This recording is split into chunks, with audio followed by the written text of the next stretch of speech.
AP 120, Chapter 17, Topics, Urine Elimination. So,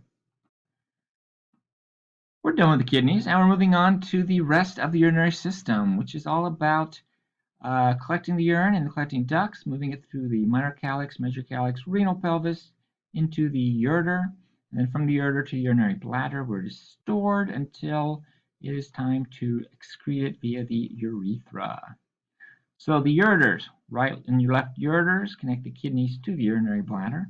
They are muscular tubes that actually attach to the urinary bladder more toward the base, not at the top, more toward the base of the urinary bladder.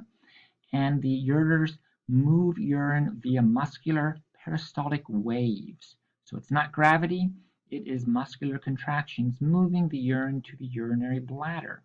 And at the very end is a little flap-like valve to prevent backflow of urine.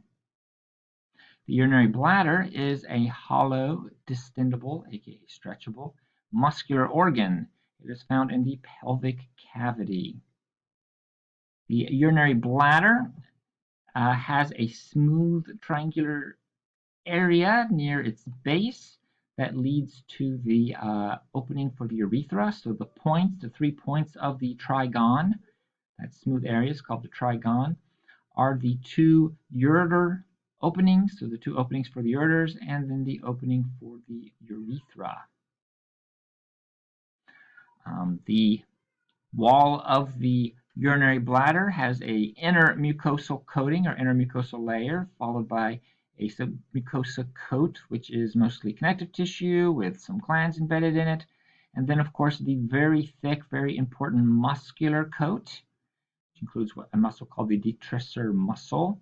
Of course, this muscular tissue is what contracts in the urine out of the urinary bladder. And then the outermost layer is the serous coat.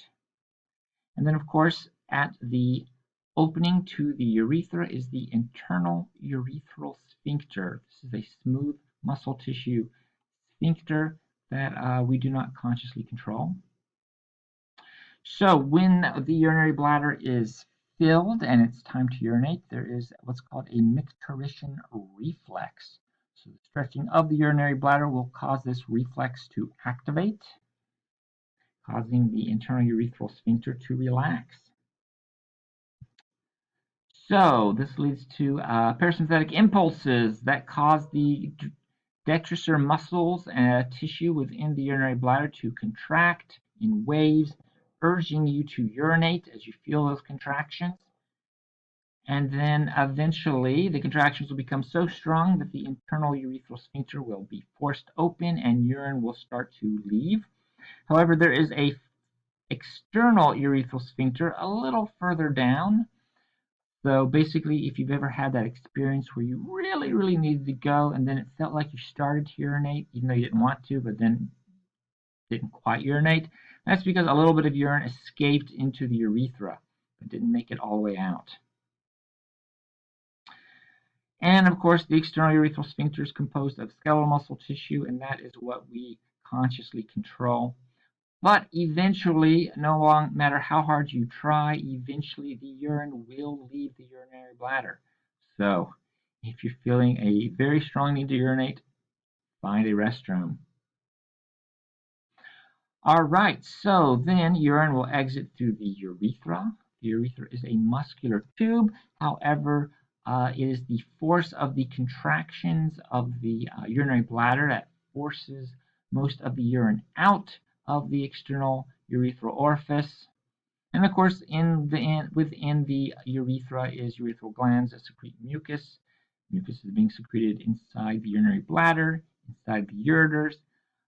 The whole urinary system is producing mucus to aid in the movement of the urine. So the urethra is slightly different lengths in male and female bodies. So in female bodies, the urethra is about 4 centimeters long and is located between the vaginal opening and the clitoris. In males, the urethra is about 22 centimeters long. Hopefully I said centimeters earlier. Centimeters long, and it serves as both a important structure of the urinary system and the reproductive system. So in males, the urethra is both part of the urinary system and the reproductive system.